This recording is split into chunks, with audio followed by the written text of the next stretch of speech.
When God's in something, things fit together. The little bits, all the bits and pieces, all the bits of the jigsaw actually fit together. When we try to do it, we make a mess of it. And they don't fit, and we're trying to make things. If you have to try to make something fit, just think again, because it may be an indication that God isn't working with you in that particular project. So as far as the church was concerned, this young man, Saul from Tarsus, was enemy number one, public enemy number one. As far as Saul was concerned, the church were anti-God people who had to be destroyed. But God didn't look at it like that.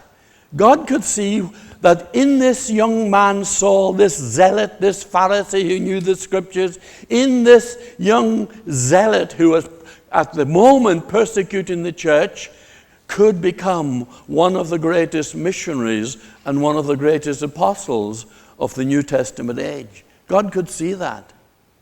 You see, God, with his big picture, could see the potential when nobody else could see the potential. God could see what could become when nobody else could see anything but an enemy, a zealot, somebody to be avoided. And it's the same, folks, with every one of us. You see, God sees the potential in each of us. God sees everything. God knows everything.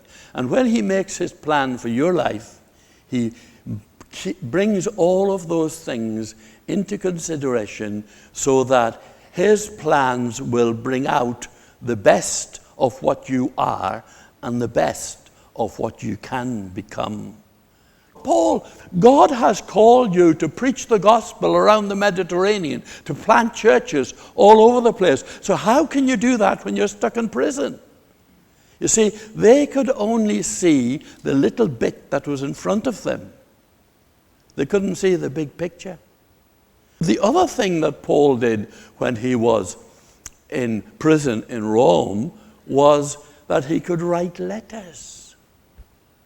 And during that time in Rome, Paul wrote lots of letters. We don't know exactly how many, but he certainly wrote Ephesians and Colossians and 2 Timothy in Rome, and maybe much more. And God, with his big picture view, could see all of that. Now, when we look back now 2,000 years later, I suppose we've no idea how many people Paul touched during his life as a missionary, as an apostle, traveling around the Middle East. Probably, I'm sure he must have touched probably several thousand people at least. But through the letters that Paul has written while he was in prison, he has touched millions of people throughout the centuries since then. You see, God could see that the greater part of Paul's ministry wasn't just to go around preaching the gospel, although that was part of it.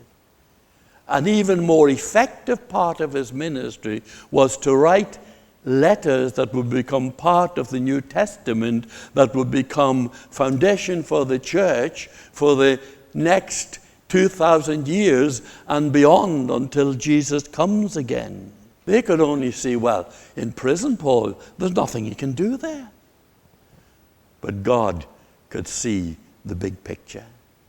And you know, folks, that means in our lives,